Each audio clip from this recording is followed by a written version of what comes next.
is Phinney. I live in two different worlds. Both have to do with fonts, but that's where the similarity ends. Most of my time, and at least half my income, comes from designing fonts. My first commercial typeface was Hypatia Sans, designed during my decade of doing font work at Adobe. Cristoforo was funded on Kickstarter, and Science Gothic was an expansion of Bank Gothic, commissioned by Google Fonts.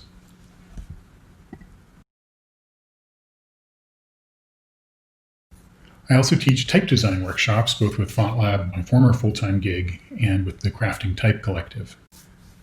But, as improbable as it might sound, besides being a type designer, that is, somebody who makes fonts, I make as much as half my income from being a forensic specialist dealing with fonts, that is, a font detective. And today, I want to tell you about one of my favorite such cases. I like to call this case the respected rabbi. So here's the scene. I was still working at Adobe in San Jose, early 2003, about a year before I moved to Seattle. And this is the homepage for the West End Sinai Temple, a Reformed Judaism congregation in the Rockaways near New York City, specifically in Neponset, New York, south of Jamaica Bay. So in March 2001, the rabbi who had led the temple for over 50 years passed away, and his permanent replacement, starting in October of that year, was a relatively younger, new guy named Melvyn May. How up and coming was this guy? Well, let's look at this video.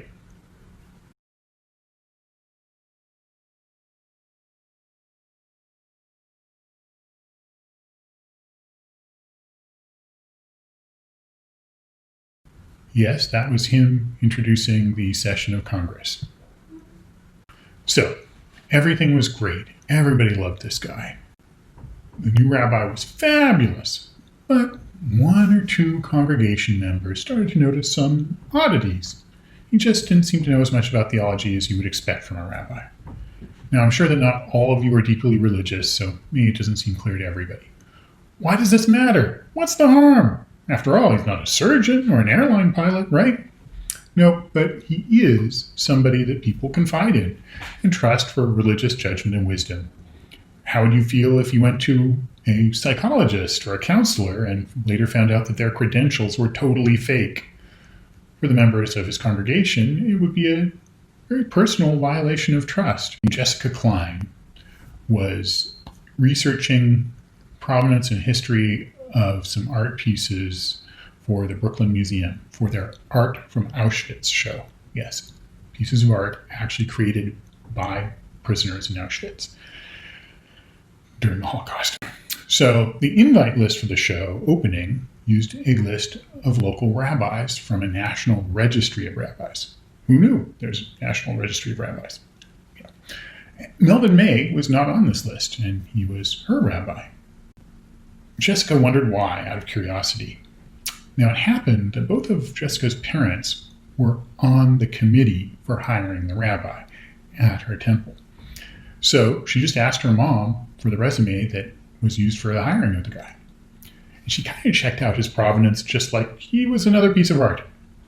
And the weird thing was, none of his resume history checked out. Alumni association from his first school? Well, no record of him. People from his former temples, it wasn't that they didn't recognize the name, but they refused to talk about him. So Jessica wrote a report and gave it to her parents, and they took it to the rest of the board of the temple.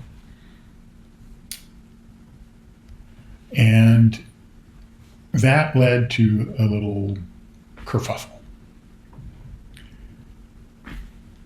So the rabbi, story as I recall it, the rabbi showed up late at night at the Klein's house in his pajamas, waving his smicha.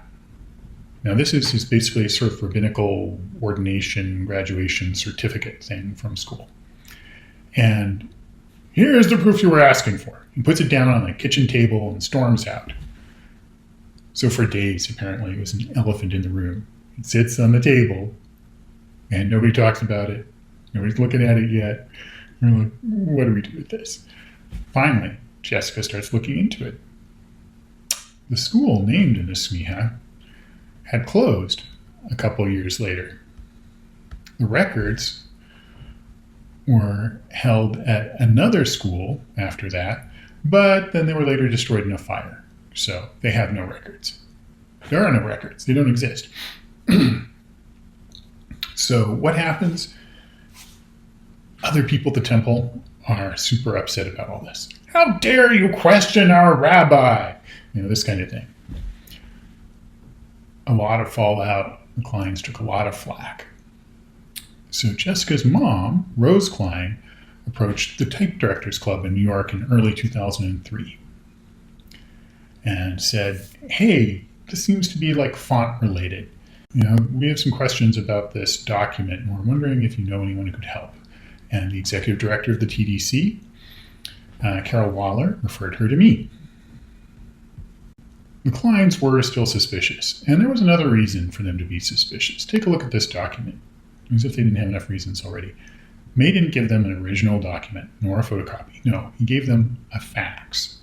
He said that his ex-wife had ended up with a bunch of his papers and things when they separated, including the original of the Smicha. And she had faxed him a copy when this issue came up. And you will notice on this image that there's some blue. That's the way the scan came to me. I think it's a glitch in the scanning, as far as I know. This was, early 2000s. The, scanning by the average person was still a little more primitive than it is today. So let's look at the certificate. Let's zoom in a little here. It's supposed to be from 1968. So let's take a look at the certificate. On modern certificates, what you usually see is the certificate as a whole has been typeset, that is, generated on a computer, and then the names may be typeset, may be put in on a computer using a fancy font, or more commonly for fancy certificates like fancy graduation, somebody will do the name in calligraphy by hand. So you'll get a whole bunch of mass-produced certificates, and the names have been put in with calligraphy. This certificate is weird because it's the other way around.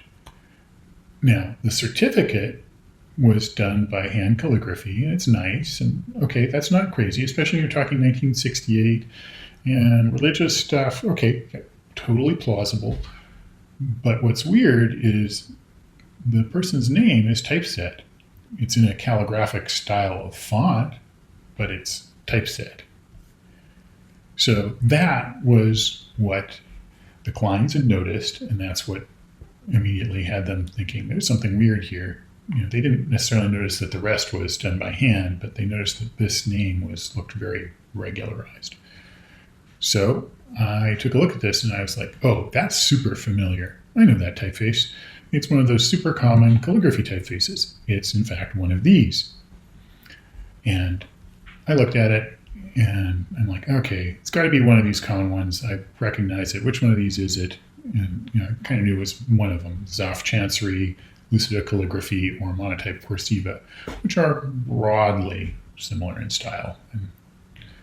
And did the comparison, bing, bang, boom. And yes, here you can see it sure looks like Monotype Cursiva. Now you might say, Monotype Cursiva, so what? Anybody know the origins of Monotype Cursiva? In particular, what year it came out? And the answer is Monotype Cursiva, so remember, document, 1968. Story behind Monotype Cursiva is in the 70s, there was a typeface named Zoff Chancery. In the 80s, Adobe made Zoff Chancery one of their core system fonts for this new PostScript typesetting language. And then in the 90s, Microsoft, looking to have a set of fonts equivalent to the core PostScript fonts, commissioned Monotype to do a Zoff Chancery equivalent, one that would have the same spacing, for instance, but in this case, very different letters, that became Monotype Cursiva. Okay, so, hey, problem. The typeface this was based on was not available in 1968. The actual typeface that it is didn't come out until about 92, maybe 93. But in any case, sure as heck wasn't around in the 60s. Now, I'm not saying that the rabbi personally replaced this. It is theoretically possible that his ex-wife, maybe she was super vindictive and super insanely clever. Maybe the ex-wife, before faxing in the certificate, knew that it was going to be, that it was important and thought, my husband isn't so computer savvy. I'm going to replace his name with the same name, only in a computer font that wasn't around back then. And someone will catch this, but he won't. It's possible that that happened. I will let you judge what the odds are that that's what happened, as opposed to he needed a certificate and faked it. Or maybe there's some other, even more bizarre explanation. If there is, I don't know what it is. So the rabbi retaliated. He threatened legal action. He said, how dare you question me? Blah, blah, blah. If you continue down this road, I'll have no choice but to sue you. So the board of the temple just didn't deal with it for several years. So nothing much happened for a couple of years. But gradually people changed their minds. Temple board members, there's turnover over time. Some of the board members who were there originally resigned. The clients themselves left the temple. And then in September of 2005, May was replaced. So since then, no longer rabbi of the West End Sinai Temple congregation. Now, being a rabbi in a small center like the Rockaways is usually a career-length appointment until you retire. Remember? Previous rabbi was there for over 50 years. So where are they now? Jessica Klein worked on cool educational stuff for Mozilla for quite a while. Still lives in Brooklyn, but is now doing solo design stuff, as far as I understand it. Rose is still retired and living in Bell Harbor. She and her family are still not involved in the board of the temple. Melvyn May, for years, he still acted as a rabbi, occasionally performing weddings and such. In fact, until very recently, he was still a part-time chaplain at a local hospital.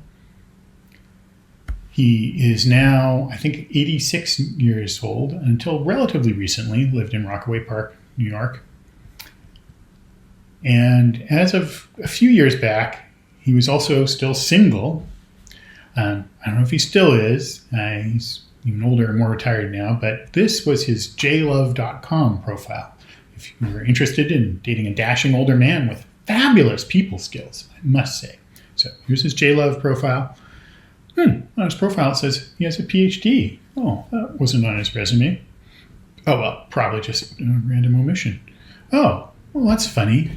According to this, he was 66 at the time of the dating profile, but the online people info sources said he was 76 at the time. I'm sure that's just a random error. My favorite part of this, though, is his personal essay where he says who he's looking for. In case you can't read it here, here's a small print. Zoom in. I'm a people person. I'd like to meet a woman who has similar values, honesty, truthfulness, sincere. So that's the last of him. In recent years, he's moved to Wellesley Hills, Massachusetts, just outside of Boston. He seems to be fully retired now. So thank you. And now I'm happy to take some questions.